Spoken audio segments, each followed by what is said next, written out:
una revista en internet llamada Quillette, con Q, Quillette, doble T-E, que está llamando la atención porque está asociada de alguna forma intelectualmente, no en términos de autoría o de propiedad, con el psicólogo famoso Jordan Peterson, ¿no? Y este Quillette, esta revista, que tiene varios de sus principales autores en Australia y en el mundo de habla inglesa, solamente está en inglés, lamentablemente, se ha convertido en un interrogante interesante, ¿no? Por si acaso, la revista no es una revista religiosa, no es una revista partidaria de la religión, pero es una revista que está constantemente cuestionando los principios de la corrección política y de la ideología de género actuales, ¿no? Como la hace este canadiense, este psicólogo canadiense famoso Jordan Peterson, ¿no? Que desde una posición no religiosa cuestiona muchas de las realidades que están aconteciendo en el mundo. Y en un artículo reciente en Quillette se señalaba algo sumamente sorprendente, y es el hecho de que a principios del año 2018 el gobierno inglés haya nombrado un ministro para la soledad. La soledad no es un distrito, no es una provincia, no es una isla. La soledad es el estado de las personas que se sienten solas, ¿no? Un nuevo ministro para este tema de la soledad, un nuevo ministerio que se va a encargar de abordar el tema de la soledad. En la proclamación de este ministerio simplemente se señalaba que, aunque no es una condición médica, es decir, no es una enfermedad que uno recibe por contagio o que es genética, que está producida genéticamente, pero de tal manera ha venido siendo descrita la soledad que efectivamente, dice, la sociedad inglesa tiene que reconocer que es una epidemia, es decir, que ha alcanzado unas proporciones que realmente se convierten en una crisis para la salud pública, ¿no? Y ha utilizado este término, crisis de salud pública, aunque entre comillas, ¿no? Es decir, para reconocer que aunque no se trata de una enfermedad que se recibe por contagio, por problemas genéticos, es un problema que varios estudios y la experiencia cotidiana han demostrado que afecta a cerca del 10% de la población de las naciones occidentales. Un 10% de las naciones occidentales, un 10% de las poblaciones de las naciones occidentales se declaran sufrir de soledad, y que un porcentaje importante sufre de soledad, pero no sabe que ese es el diagnóstico. Estoy solo, estoy sola, y ese es mi problema, ¿no? Dos neurólogos, ojo, no son psicólogos, es decir, que no provienen del lado de la psicología propiamente, ¿no?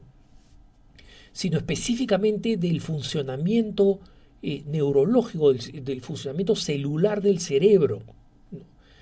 Dos neurólogos de la Universidad de Chicago le escribieron a la famosa revista médica británica The Lancet, ¿no? una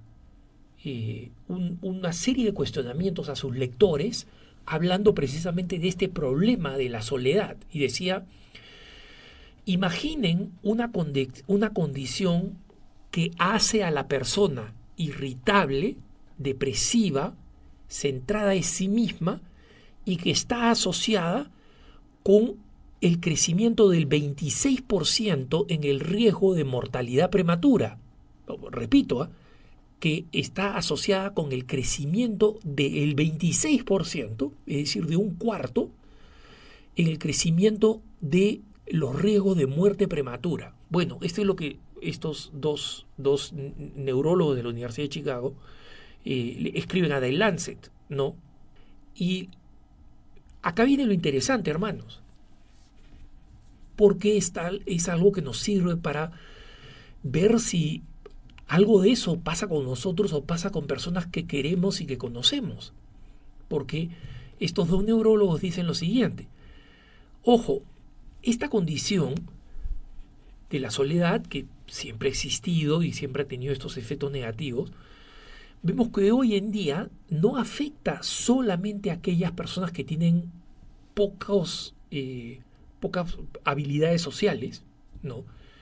Es decir, personas que son extremadamente introvertidas, que tienen dificultad de comunicación, que tienen algunas de estas problemas de comunicación no diagnosticados, o de aquellos que están tremendamente protegidos en un contexto familiar, por ejemplo, ¿no? Y que no conocen a otras personas. No.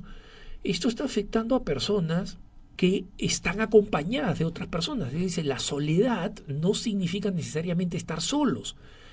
Ataca a muchas personas que no están solas, pero que se sienten aisladas, incluso cuando están rodeadas por otras personas, en el trabajo o en la familia, y que sienten esta profunda soledad, ¿no? Curiosamente, de una manera contraintuitiva, dicen estos expertos, ¿no? Muchas personas tienen grandes habilidades sociales, son grandes comunicadores y son considerados como personas muy, muy hábiles, muy bien relacionadas. Estas personas internamente sufren esta situación de la soledad, ¿no? Y en este artículo, en Quillette, citan al psicólogo social Jonathan Haidt, ¿no? Y él decía que él considera que buena parte de esta soledad no solo es consecuencia del crecimiento de las redes sociales en las cuales tenemos una sensación de estar acompañados o de estar en contacto, pero es una sensación falsa porque no corresponde a la realidad, no son relaciones que realmente nutran interiormente a la persona o la enriquezcan. Son muchas veces relaciones externas que producen muchas veces más ansiedad que satisfacción y que muchas veces generan una conducta adictiva, ¿no? Esas personas que no pueden despegarse de las redes sociales, pero que sin embargo sufren esta situación y estas condiciones descritas, ¿no? Irritabilidad, depresión, estar centrado en sí mismo y como consecuencia un incremento del 26% en las probabilidades de una muerte temprana, ¿no? Es decir, una muerte que no debería por qué producirse, que no es producida por una enfermedad o que no es consecuencia del envejecimiento natural. No solamente es este aspecto de las redes sociales y de los dispositivos móviles, es también el decrecimiento de la religión, dice este psicólogo Jonathan Haidt, psicólogo social, que él mismo no es una persona particularmente perteneciente a alguna denominación religiosa, pero él dice la mayoría de los beneficios en términos de bienestar que proporciona la religiosidad parecen venir de la participación en una congregación religiosa.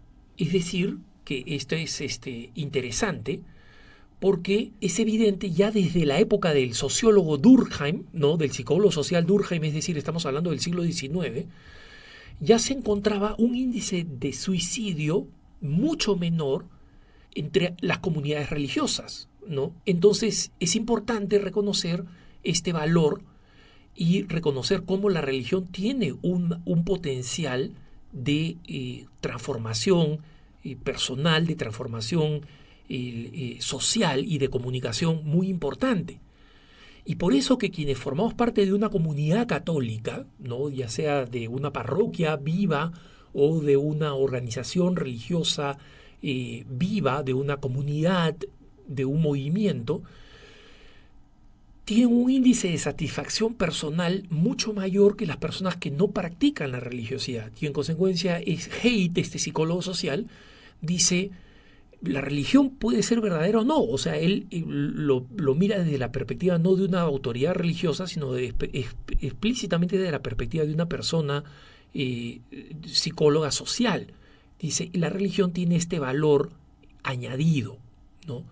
Y en consecuencia, no estamos viendo probablemente el origen de estos problemas, que es curioso que la soledad como problema haya crecido a tal grado que una nación desarrollada como Inglaterra nombre un ministerio de la soledad, cuando esto sucede específicamente porque al mismo tiempo está declinando la participación religiosa. Entonces, para nosotros que participamos en la vida religiosa, no solamente tenemos este don adicional de todos los bienes sobrenaturales que recibimos, sino también el de una vida más integrada y no solitaria. Y es también un don que podemos ofrecer a muchos de los que están viviendo la soledad y ofrecerles específicamente la participación en la vida religiosa como una manera para curar este mal. Que tengas un buen día.